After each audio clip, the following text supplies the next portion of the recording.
Hi Pisces! Welcome po sa ating channel. At ito ang inyong daily gabay tayo reading for January 23, 2025. Please be reminded kung naka-resonate kayo, comment down. Kung hindi ka naka-resonate, ibigay niyo po sa iba kasi general reading po ito. This is for you Pisces ngayong January 23, 2025.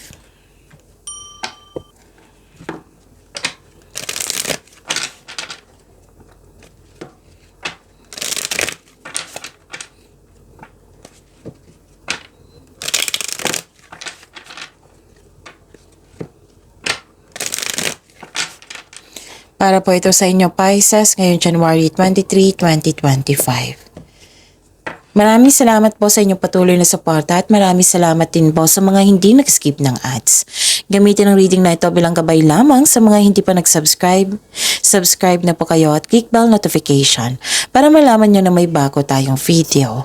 Para sa mga gusto magpa-reading po, may lumabas dyan sa screen nyo ngayon. Panoorin nyo po sunti ng instruction. Spirit Guide, mga ganap po para kay Pisces ngayong January 23, 2025. I need 3 cards po.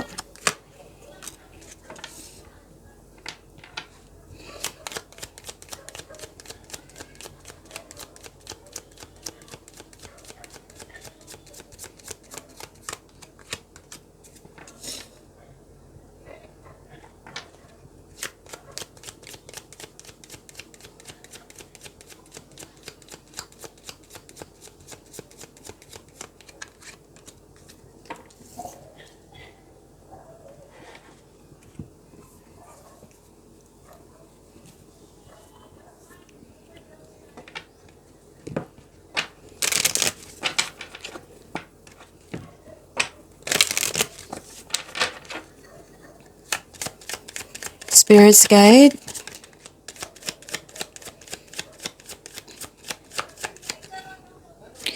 Mga mensahe po para kay Pisces ngayong January 23, 2025.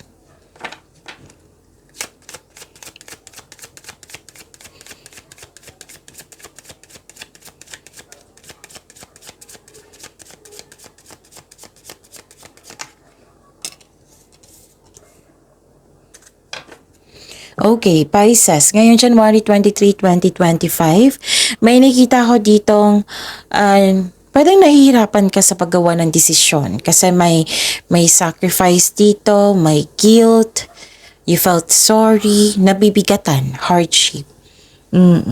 Pwede din nahihirapan ka ha sa paggawa ng desisyon. Okay? Don't worry kasi may companion naman ako nakikita dito. Sinamahan ka ng iyong favorite person.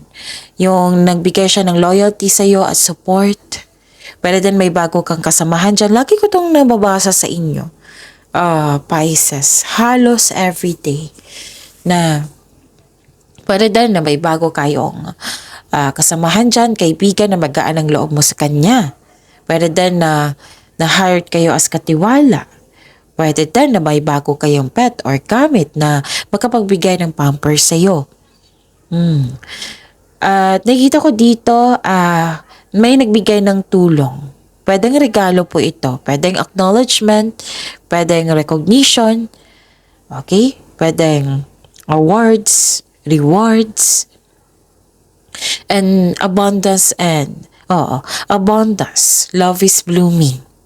And you're happy here. At the end of the day, you are happy.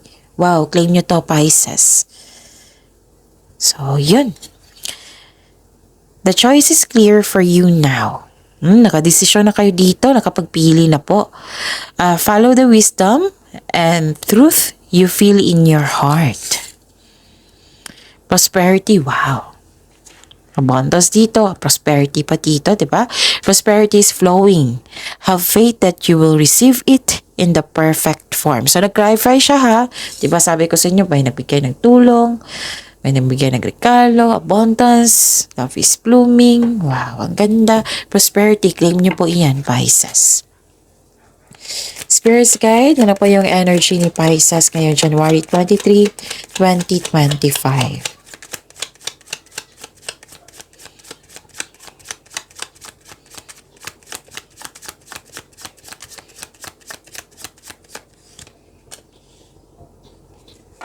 And the clarification of this card po.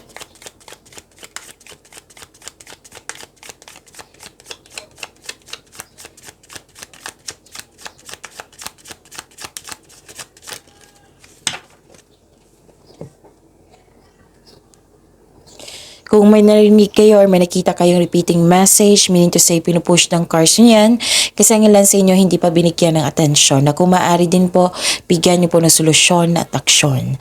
Remember, Pisces, at the end of the day, alam mo na ikaw lang taong may kakayahan at responsable na gumawa ng sarili mong katotohanan at kinabukasan. So, ano yung energy ni Pisces? Nakita ko dito na nagkaroon po ng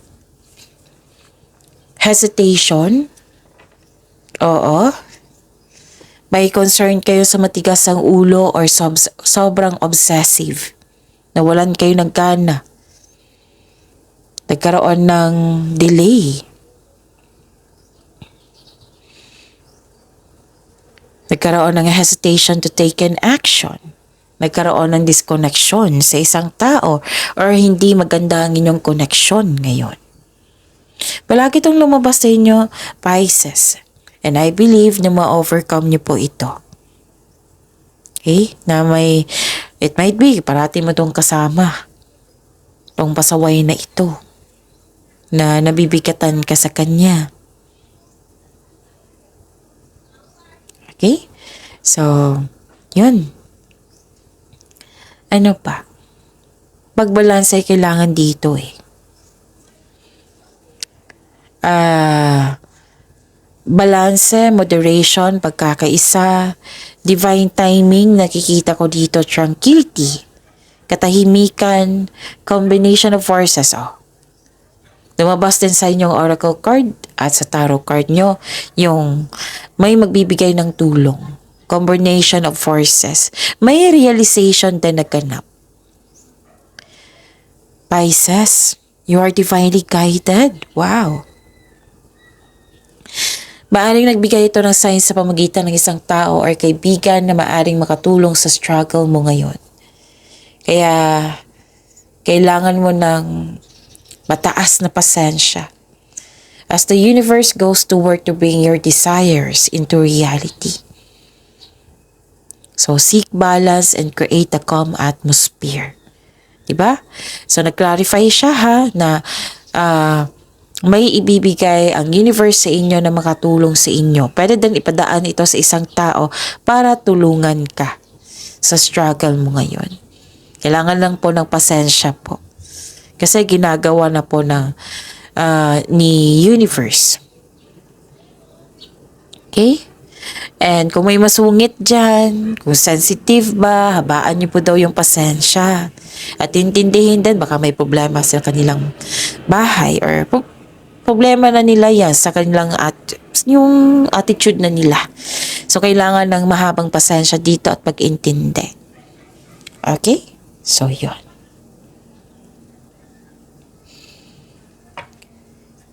Spirit's Guide, Career and Money po ni Pisces ngayong January 23, 2025.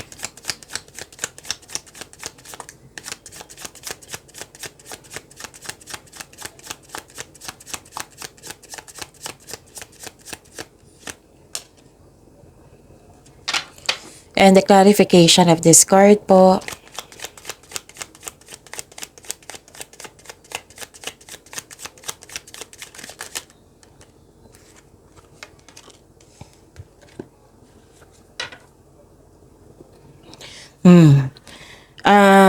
May deception ako nakikita dito eh. Panlilin lang. Nalaman mo ito. Nalaman mo ito. Kailangan mo lang makinig sa inyong intuition. Sa career and money nyo to ha, Pisces. May naulit po ng problema na nagdulot ng trauma sa'yo. Kaya ayaw mong alamin kung bakit ito naulit.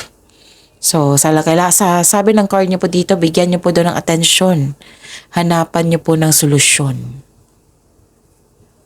Pwede din na hindi ka makapaniwala na ginawa ng taong yun. Yung mapanlinlang nakikita ko dito, deception. So, yun. Pwedeng in-ignore mo. So, sabi ng card dito, give attention and give solution. Nakita ko rin dito na nagkaroon po ng na-stuck ka sa nakaraan sa mga nangyari. Pero dahil nagkaroon ng delay sa plano mo in terms of future plan.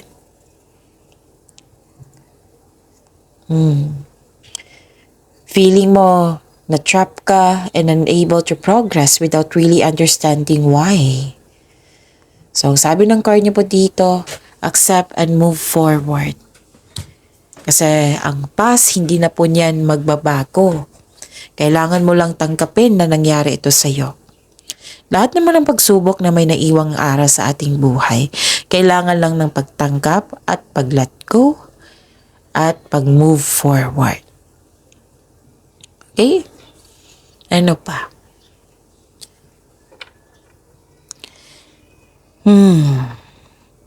Mag-ingat kayo ha sa nag-clarify kasi Pisces na nag-clarify po siya dito na mag-ingat kayo sa taong manuloko or self-centered na tao. So meaning to say, pinupush ng cards nyo yan na kailangan nyo bigyan ng atensyon, kailangan bigyan ng solusyon, na kung pwede na umiwas na lang. May toxic dito na tao. Or matigas sa kanyang ulo. Kanina pa to di ba? So that is a repeating message. So give attention. Na kung maaari bigyan ng atensyon, solution. Mabilis siya mag-react. Mabilis siya mag-react. Defensive po siya na tao. So, kung hindi ako nagkakamali habang halos araw-araw na itong lumabas sa inyo na may concern kayo sa immature na tao, maaring kasamahan mo to sa trabaho. Or regarding concern ito sa inyong trabaho or sa kaperahan na may concern kayo sa isang tao na immature. Palagi itong lumalabas yung immaturity ng isang tao. Nagbigay ito ng sakit ng ulo sa iyo. Let's say, may kasamahan kayo dyan na hindi marunong makinig. Okay? Ano pa?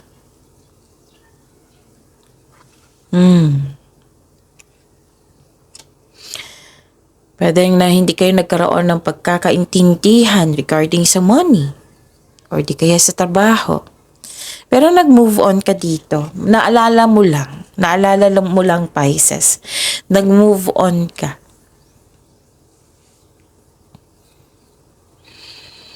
Nag-move on ka from challenges. Pasensya na po ha kung pahinto-hinto ako kasi may sipon ako. Second day na po ito. May sipon. Okay? Yun. Sana tayo. Okay, umiiwas ka na naman dito sa isang tao na toxic nga, yung matigas ang ulo, yung mature. Pwedeng naalala mo siya, pwedeng kasama mo siya dyan. May connection pa kayo regarding sa career or sa kaperahan. Umiiwas ka na. Pero din lumalayo ka sa hamon ng pananalapi na iyong naranasan ngayon. Ngunit may takot ka na rin na bumalik yung naranasan mong hirap. Ang sabi ng card dito, mag-focus kayo sa mind healing instead of suffering. Kasi hindi mo deserve mag-suffer sa ganitong pangyayari, lalo na sa toxic na tao. So, sabi ng card niyo po dito, Pisces, focus and have faith. I-release mo yung nararamdaman mo, palitan mo ng positibo. I-release mo yung nararamdaman mong negativity, palitan mo ng positibo na ma-motivate kayo ulit. So, this is good kasi you are now moving forward from challenges. At nakita ko rin dito na nagkaroon po ng mag-aalaga sa inyong kaperahan at sa inyong trabaho. Marami kang naisip na bagong idea po, Pisces. Para sa ikakabuti na yung negosyo ba, sa trabaho ba, o sa kaperahan. Pag-aaruga to nakita ko. And this is your energy card kasi water signs kayo, Pisces. Maalaga at compassionate kayo. marunong magbalance. Okay? So, yun. Ano pa? Spirit's Guide, Love Life, Self-Love, Partnership, and Romance ni Pisces ngayong January 23, 2025.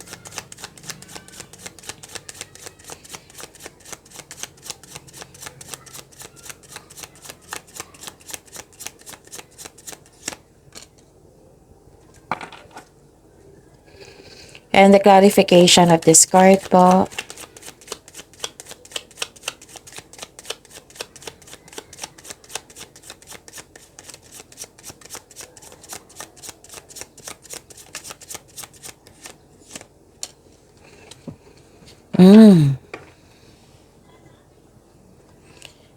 Maraming salamat po sa patuloy na tiwala, suporta sa ating channel. At maraming salamat din po sa mga hindi nag-skip ng ads. Okay, may nakita ko ditong strong personality, maldito, maaring kabit. Pero guarded ka na dito, ayaw mo nang masaktan. Naging defensive ka na. Pero wag kayo wag maniwala agad sa chismis. Wag kayo magpa-apekto sa criticism.